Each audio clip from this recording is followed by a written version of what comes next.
Okay, so this is part 3. The mission has begun.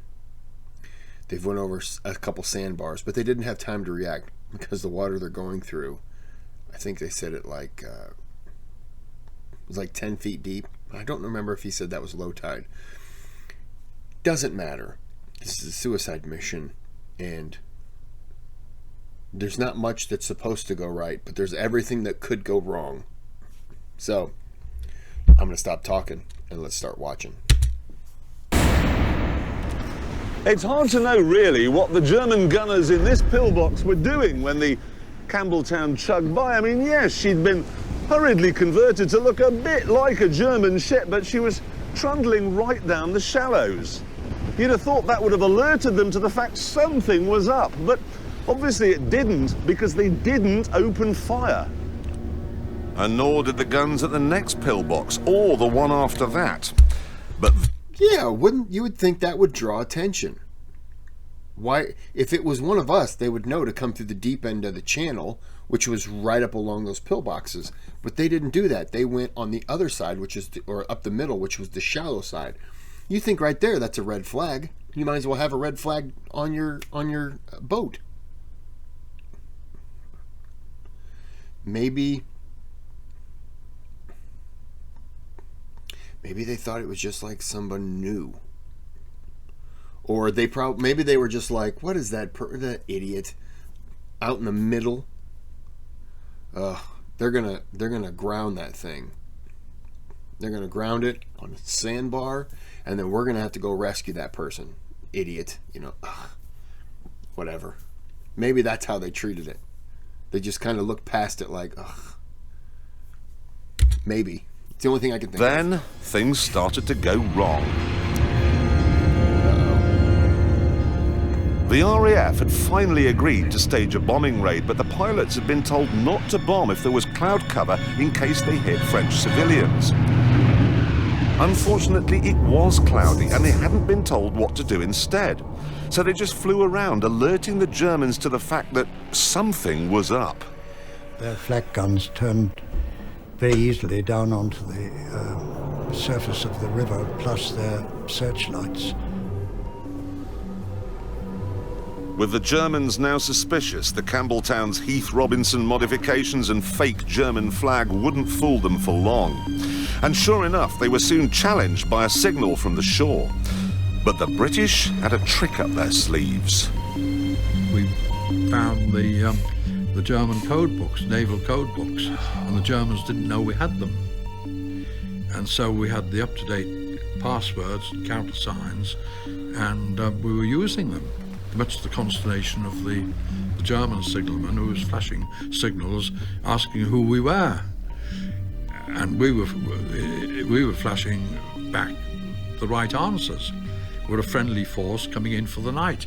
We've got a damaged ship or something like this, you see, and putting them off. Nice. Twice the Germans opened fire, but each time they were silenced by reassuring signals coming from the Campbelltown. This meant the ships could get nearer and nearer to the target. Eventually, though, the Germans realised that, yes, unbelievably, it really was a British raiding party sailing right through their front door. They managed to get to this point here, just 2,000 yards from the dock gates, which are kind of just round the headland. Maybe you can see it just over there. And all hell broke loose.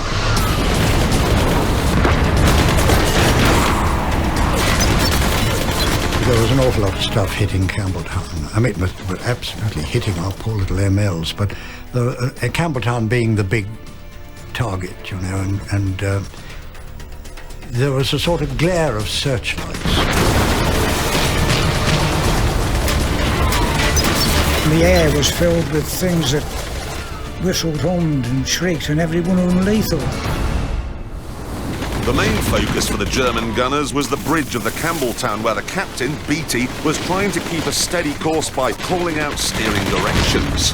The chap at the wheel was killed. His place was taken by another rating who was killed almost immediately. So then a chap called Montgomery, who was a Royal Engineer, took over, and he was standing there thinking, what do I do with this? When suddenly there was a tap on his shoulder and a voice said, I'll take it, old man. And it was Tibbets, the egghead, the brilliant scientist from Dartmouth, the man who designed the bomb in the bow, found himself at the wheel as the destroyer was on its final charge. I remember a red-hot shell passing through the wardroom just over our heads and going on out and didn't explode. If just one shell hit the rudder or the engine, or worse, the bomb in the bow, the mission would be over. But at this point it wouldn't have mattered because Beatty was lined up on the wrong lighthouse, so he was heading for the wrong target. Oh no. At the last minute, a searchlight picked out the lighthouse over there, the green one, and Beatty realised his mistake. He barked out an order. So Tibbets swung the wheel hard to the right to try and miss the jetty here, and then hard to the left again. And you've got to remember, he's in a ship that doesn't handle, doing 22 knots at night under a hail of enemy fire. And yet, he managed to just graze the jetty there. It was just an extraordinarily brilliant piece of seamanship. They came round the old mole. I've got goosebumps. You can't see, but I've got goosebumps listening to this. They're really shifting at this point. And pretty soon you can pick out the dock gates. There they are, look. There they are. Maybe, I don't know, 500 metres to go. Really cranking it up now, the old girl. Imagine what it would have been like to have been doing this on that night in March 1942. Dark, searchlight, cannon, machine gun, massive fire coming from that bank. Aiming straight for that. What's the impact going to be like? It's going to be huge.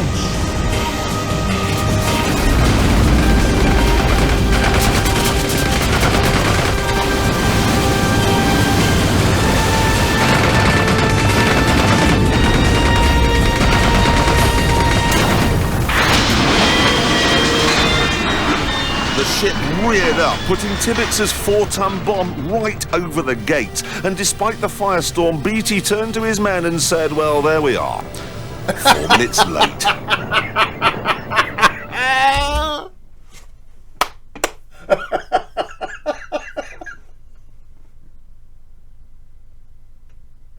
Well, there we are, 4 minutes late. Oh.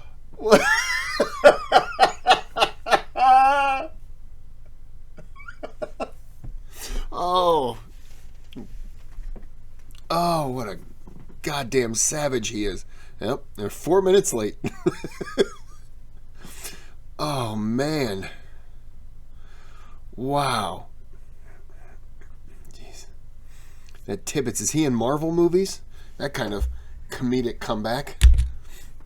Oh, the Navy man. had done its part of the job brilliantly.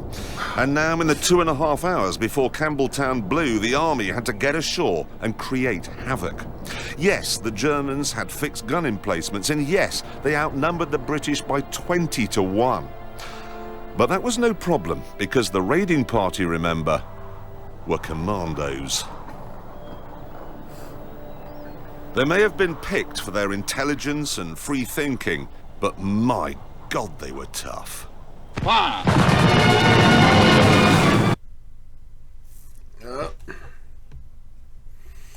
4 minutes late. The man's awesome.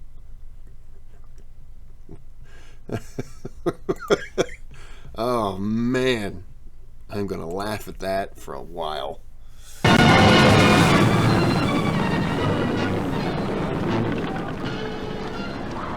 The backbone of their These guys, parkour commandos? training was speed marching, and each commando unit would compete to see who could go the furthest in the shortest time.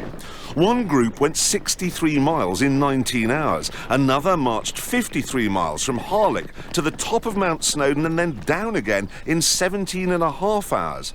And remember, they did this while carrying 60-pound packs on their backs. Determination is the most important thing, even on speed marches, Yes. where our great aim was to get the chaps to do 15 miles in full kit in just under 3 hours, finish up on the assault course and firing, and then leisurely go up to the top of Ben Nevis.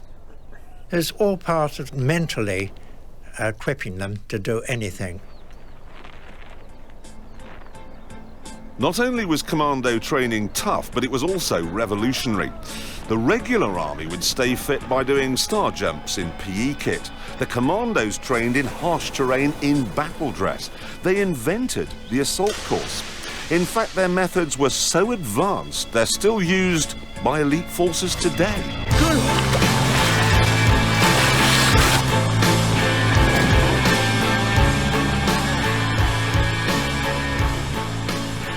Determination, doing things which you thought you couldn't possibly do, like on the Tarzan course, on a rope bridge or the death line. And don't forget, the chaps and commandos weren't super men. They were ordinary chaps from all walks of life, but they were trained well, trained to get the edge. I've been waiting here my whole damn life.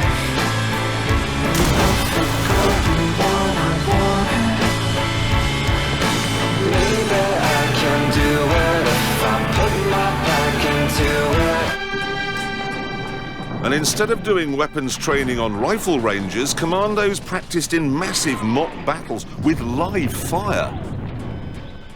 All the weapon training was geared to offensive action. A little example, the Bren gun was normally fired on the ground, but why not use it, firing it from the hip? And this was an innovation.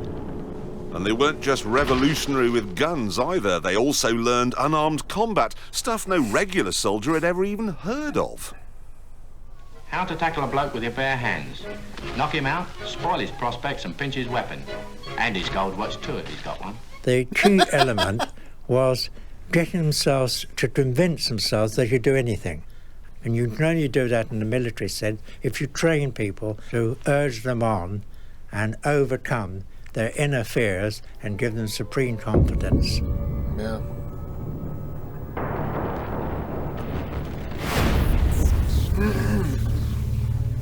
Back in Saint-Nazaire, the commando raiding party would need all that confidence just to get ashore.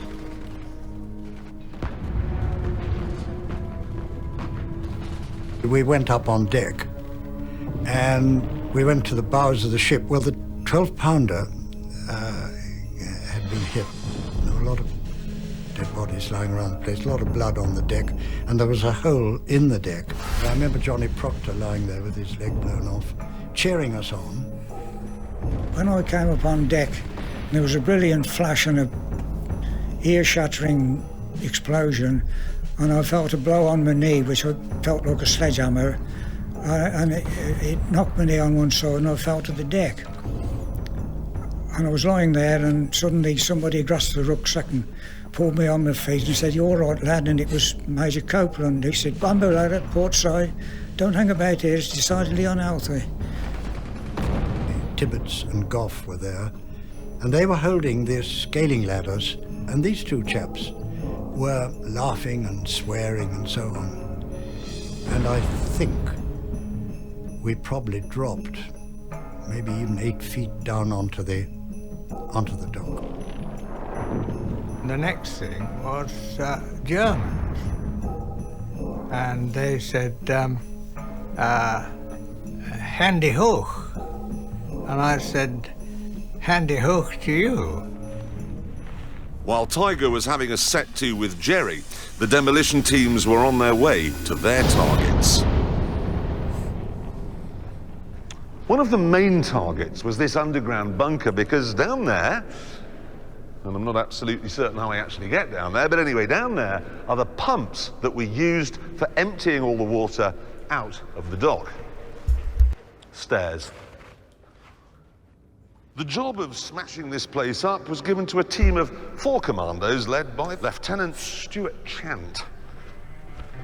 Chant, a stockbroker in peacetime, had to place the explosives even though on the way to the pump house he'd been wounded in the left leg, the right arm and both hands. Unfortunately, the explosives had been pre-rigged in England with very short fuses. So Chant sent his men back up to the surface in relative safety, knowing that when he lit the fuses, he'd have just 90 seconds to climb 7 flights of stairs and find his way through this maze of aerial walkways in the pitch black, because there was no light down here then, while pretty badly wounded. He was a brave man.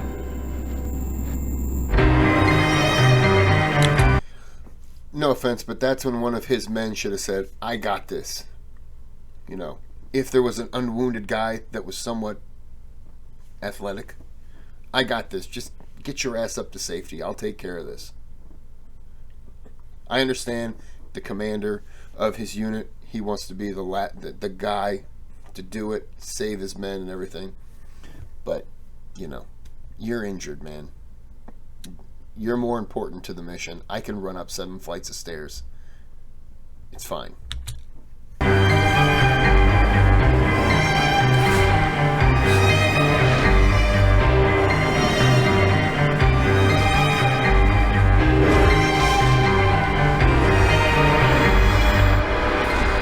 Chant made it. And the pumping house was gone. And meanwhile, other teams were having similar successes with the winding houses at both ends of the dock. I went up to my colonel and saluted him and said, so we've blown up the northern winding house. And he said, well done, old boy. So I said, I'm now ready to go back to England, sir. At 2:30 in the morning, the surviving commandos came here, where they'd arranged to meet the small boats that would take them home. They were pleased as punch with the way things had gone. But the elation was short-lived, because the scene that greeted them out in the estuary was truly horrific. Almost all of the wooden MLs with their exposed fuel tanks had been blown to smithereens. According to witnesses, the whole estuary was on fire. Chaps were drowning, there were pools of burning fuel on the water. You had to kick with your feet like mad to try and steer the raft away from the flames, and it was an absolute inferno. There was a sort of sea of black. You could see sort of sinking boats and hear shouts coming from the river and so on. And then very quickly, the colonel said, It was obvious that there was no transport home. So he said, right, we'll fight our way out of the town and we'll split up into small groups and make our way severally across the Spanish border. I thought that's a bit of a tall order. Spain.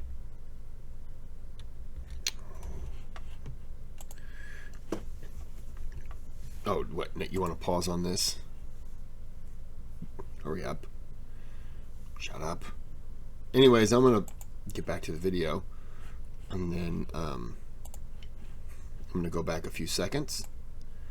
But we're going to go ahead and pause it there for the extraordinary part 4.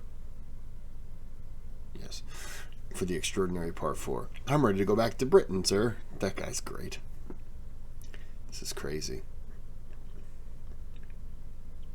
This is the greatest raid. This is an amazingly fantastic raid. All right. Well, I'm going to end this here. Thanks for watching. Like and subscribe for more of this zany, wacky content. And until part 4, have a good day, have a good night.